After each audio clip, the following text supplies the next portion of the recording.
April মাসের শেষ ফ্রাইডেটা কেমন গেল আমার পুরোটা রিয়েল ভাবে দেখাবো তোমাদের আজ। হ্যালো সবাই, দিস ইজ নোরে ফ্রম ডেইজ উইথ নোরে। তো আমি প্রত্যেক দিনের মতোই আসলে ফ্রাইডেটা যাই, যেহেতু আমার এখন ক্লাস নেই সেজন্য আমার সব দিনই ফ্রাইডের মতো।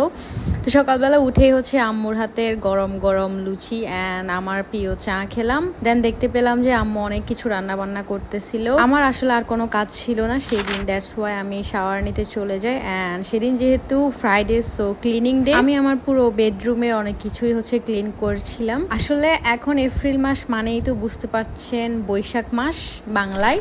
সো বৈশাখ মাস মানে কাঁচা আমের মেলা, অনেক অনেক কাঁচা আম খাওয়া হচ্ছে এই মাসে। তারপর কয়দিন আগে ইউএসএ থেকে আমার জন্য অনেকগুলো জিনিস আসছে, সেগুলাই আমি আনবক্সিং করছি। সেটা আপনাদেরকে আমি আরেকটা লং ভিডিওতে দেখাবো কি কি এসেছে আমার জন্য। তো তারপর আমি আমার সন্ধ্যার নেক্সটটা শাড়ি। তো এই যে কুকিজগুলো, এগুলো আমার খুবই ফেভারিট, এগুলো আমার চা দিয়ে খেতে খুবই ভালো লাগে। দেন আমাদের বাড়ির সামনে একটা বিয়ে অনেক বড় করে, তো আমরা রাতে ওইটাই দেখতে গেছিলাম। আমাদের পুরো রোডটা খুব সুন্দরভাবে সাজানো হয়েছে। দেন ওখান থেকে এসে আমি আমার ডিনারটা সেরে নেই উইথ পরোটা অ্যান্ড ডিম ভাজি বেসিক। সেদিন আর আমি ডিনারে রাইস কিছু খাই নেই। সো আজকের ব্লগটা এই পর্যন্তই। আপনারা জানাবেন যে আপনাদের এপ্রিল মাসের শেষ ফ্রাইডেটা কেমন গিয়েছে।